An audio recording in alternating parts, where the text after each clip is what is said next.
स्वीकार करनी है। इस प्रकार हमें नियम बनाने चाहिए। अब श्रृंगी जी ने यज्ञ पूरा किया। अच्छा, खीर खाई माँ कौशल्या ने, पर कैकेयी माँ ना थोड़ा सी आलसी थी। इनको लगा खीर ज्यादा, इन्होंने खीर खा ली, गप गप गप गप खीर खाई। अब खीर खाई तो पेट भर गया, क्योंकि हो सकता पहले से भी कुछ नाश्ता वास्ता कर रखा हो माँ कैकेयी ने। तो खीर खाई तो पेट भर गया। अब उनके कटोरे पर थोड़ी सी खीर बची थी, तो कैकेयी माँ ने सोचा कि खीर बची है थोड़ी सी, हम बाद में खा लेंगे, थोड़ा आराम कर लें। तो जाके लेट गई, लेटी तो नींद लग गई। अब खीर रखी थी, उसी समय उनकी कमरे की खिड़की पर एक आया और वो खीर का कटोरा अपने पांव में दबा करके उड़ा। और कहाँ गया उड़ के? उसी समय अंजनी माता जंगल में तपस्या कर रही थी। ये अंजनी कौन है? बोले अहिल्या माता की सुपुत्री का नाम अंजनी था। अंजनी माता, अच्छा राम का जन्म तो होगा और संग संग श्री भक्तराज का भी तो जन्म हो। तो क्या हुआ, कैकेयी माँ ने खीर खाई, कटोरा रख दिया, कटोरा लेकर पक्षी भागा। अंजनी माता जंगल में तप कर रही थी, ऐसे हाथ फैलाकर, हे प्रभु हे प्रभु हे प्रभु, मुझे शक्ति दो, मुझे वर दो। तभी पक्षी के हाथ से वो पांव से कटोरा छूटा और सीधा अंजनी माँ के हाथ में आकर गिरा। अंजनी माँ को लगा ये खीर भगवान ने दी। अंजनी माँ ने खा ली, और जब अंजनी माँ ने खाई तो क्या हुआ, अंजनी माँ भी कौशल्या की तरह, कैकेयी की तरह गर्भवती हो गई। और जब गर्भवती हुई तो बड़ा अद्भुत दर्शन है।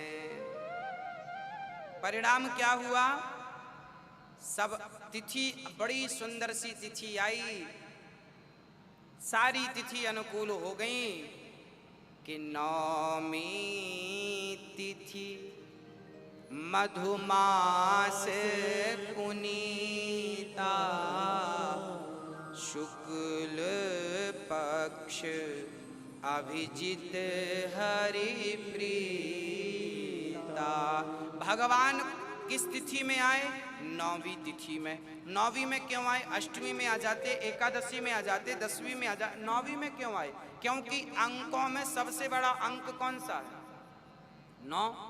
और भगवान ने भी जितने अवतार लिए, इन सारे अवतारों में जो मर्यादा सबसे बड़ी मर्यादा है वो किनकी है? राम की है। तो अंक में 9 से कोई बड़ा नहीं और मर्यादा में राम से कोई बड़ा नहीं, इसलिए राम ने नौवीं तिथि चुन ली।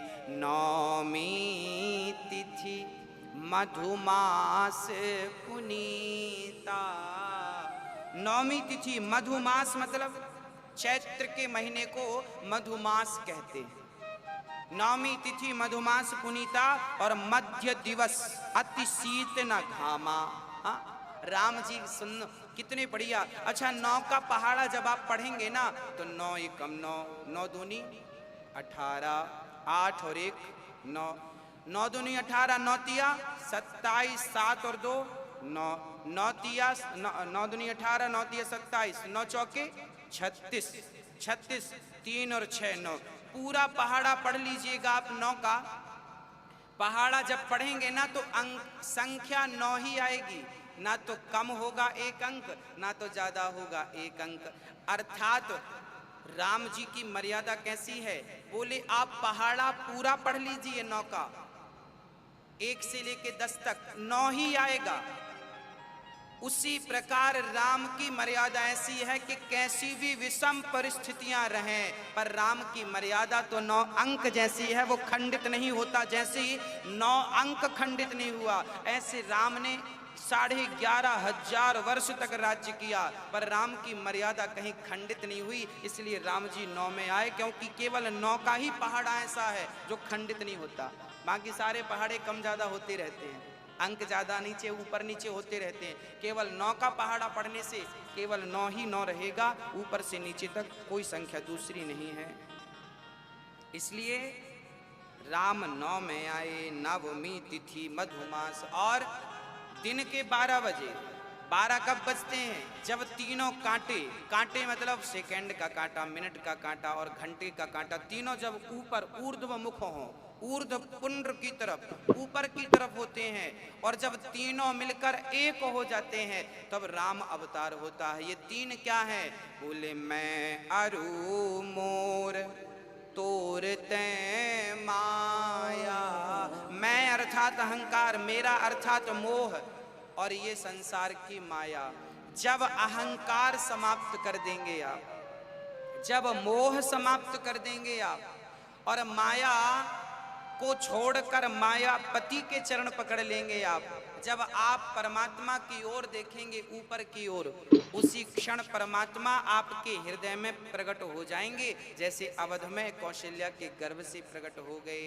हाँ, आप संसार का त्याग करिए तो सही, परमात्मा तो प्रकट होने को तैयार हैं। हाँ, तो भगवान ठीक 12 बजे प्रकट हो गए। मध्य दिवस, न शीत न घामा, न सर्दी थी न गर्मी थी, और बड़े प्रेम से ठाकुर जी मेरे राघव प्रकट हो गए। और जैसे ही प्रकट भये तो प्रकट हुए तो कौशल्या माँ ने देखा शंख चक्र गदा पद्म लेकर भगवान नारायण प्रकट हो गए, शंख चक्र चतुर्भुज रूप में। कौशल्या ने देखा, आप कौन हैं? राम जी बोले, मैया आपका बेटा हूँ। कौशल्या जी बोली, राम राम, इतना लंबा चौड़ा बेटा, मैं क्या करूंगी इतना बड़ा बेटा का? और तुम इतने बड़े हो, और कल तुम्हारी शादी करूंगी तो इतनी लंबी बहू कहाँ मिलेगी एक दिन की? तुम तो एक दिन में इतने बड़े हो गए।